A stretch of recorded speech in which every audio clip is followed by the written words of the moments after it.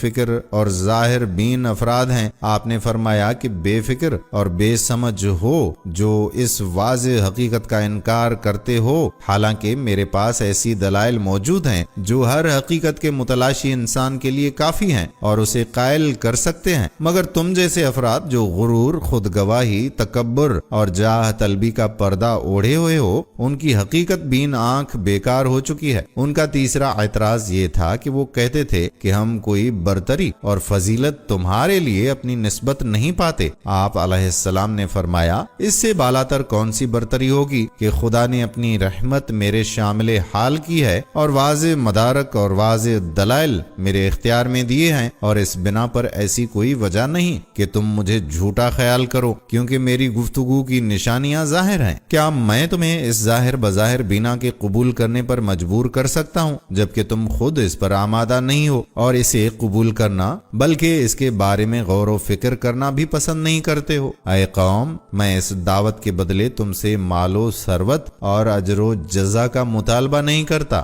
یہ امر اچھی طرح سے نشاندہی کرتا ہے کہ اس پروگرام سے میرا کوئی مادی ہدف نہیں ہے۔ میں سوائے خدا کے مانوی اور روحانی اجر کے سوا کچھ بھی نہیں سوچتا، اور کوئی جھوٹا مدعی ایسا نہیں ہو سکتا جو اس قسم کے سردرد، ناراحتی اور بے آرامی کو یوں ہی اپنے لیے خرید لے، اور یہ سچے رہبروں کی پہچان کے لیے ایک میزان ہے ان جھوٹے موقع پرستوں کے مقابلے میں کہ وہ جب بھی کوئی قدم اٹھاتے ہیں بالواسطہ یا بلا واسطہ طور پر اس سے ان کا کوئی نہ کوئی مادی ہدف اور مقصد ضرور ہوتا ہے۔ اس کے بعد ان کے جواب میں جنہیں اصرار تھا کہ حضرت نوح علیہ السلام اپنے اوپر ایمان لانے والے غریب، حقیر اور کم عمر افراد کو خود سے دور کر دیں۔ حضرت نوح علیہ السلام حتمی طور پر فیصلہ سناتے ہوئے کہتے ہیں کہ کیونکہ وہ اپنے پروردگار سے ملاقات کریں گے اور دوسرے جہان میں اس کے سامنے میرے ساتھ ہوں گے۔ آخر میں انہیں بتایا گیا ہے کہ میں سمجھتا ہوں کہ تم جاہل لوگ ہو۔ اے قوم، اگر میں ان با ایمان لوگوں کو دھتکار دوں تو خدا کے سامنے اس عظیم عدالت میں بلکہ اس جہان میں کون میری مدد کرے گا؟ کیا تم کچھ سوچتے سمجھتے نہیں ہو؟ جان لو کہ جو کچھ میں کہتا ہوں عین حقیقت ہے۔ ناظرین، اپنے قوم کے محمل اعتراضات کے جواب میں حضرت نوح علیہ السلام آخری بات کہتے ہیں کہ اگر تم خیال کرتے ہو اور توقع رکھتے ہو کہ وحی اور اعجاز کے سوا میں تم پر کوئی امتیاز یا برتری رکھوں تو یہ غلط ہے۔ میں صراحت سے کہنا چاہتا ہوں کہ میں نہ تم سے کہتا ہوں کہ خدائی خزانے میرے قبضے میں ہیں اور نہ ہر کام جب چاہوں انجام دے سکتا ہوں، نہ میں غیب سے آگاہی کا دعویٰ کرتا ہوں اور نہ میں کہتا ہوں کہ میں فرشتہ ہوں۔ ایسے بڑے اور جھوٹے دعوے جھوٹے مدعیوں کے ساتھ مخصوص ہیں اور ایک سچا پیغمبر کبھی ایسے دعوے نہیں کرے گا، کیونکہ خدائی خزانے اور علم غیب صرف خدا کی پاک ذات کے اختیار میں ہے، اور فرشتہ ہونا بھی ان بشری احساسات سے مناسبت نہیں رکھتا۔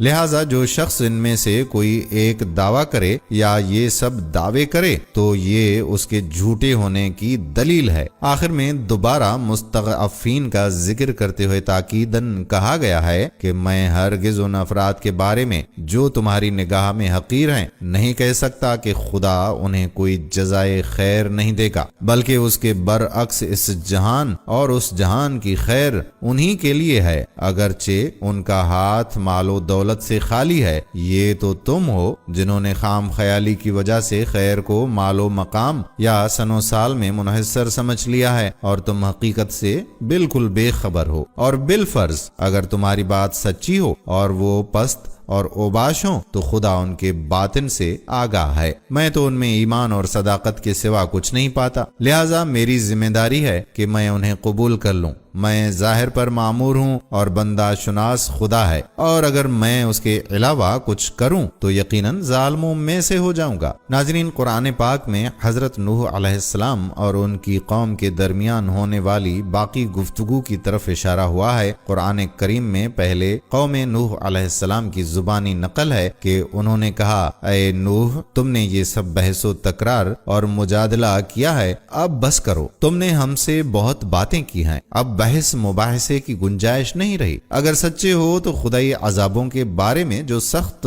وعدے تم نے ہم سے کیے ہیں انہیں پورا کر کے دکھاؤ اور وہ عذاب لے آؤ۔ یہ بعینہ اس طرح سے ہے کہ ایک شخص یا کچھ اشخاص کسی مسئلے کے بارے میں ہم سے بات کریں اور ضمناً ہمیں دھمکیاں بھی دیں اور کہیں کہ اب زیادہ باتیں بند کرو اور جو کچھ تم کر سکتے ہو کر لو اور دیر نہ کرو، اس طرف اشارہ کرتے ہوئے کہ ہم نہ تو تمہارے دلائل کو کچھ سمجھتے ہیں اور نہ تمہاری دھمکیوں سے ڈرتے ہیں اور نہ اس سے زیادہ ہم تمہاری بات سن سکتے ہیں۔ انبیاء علیہم السلام کے لطف و محبت اور ان کی وہ گفتگو جو صاف اور شفاف اور خوشبودار پانی کی طرح ہوتی ہے، اس طرز عمل کا انتخاب انتہائی ہٹ درمی، تعصب اور جہالت کی ترجمانی کرتا ہے۔ قوم نوح علیہ السلام کی اس گفتگو سے ضمناً یہ بھی اچھی طرح سے واضح ہوتا ہے کہ آپ نے ان کی ہدایت کے لیے بہت طویل مدت تک کوشش کی اور انہیں ارشاد و ہدایت کے لیے آپ نے ہر موقع سے استفادہ کیا۔ آپ نے اس قدر کوشش کی کہ اس گمراہ قوم نے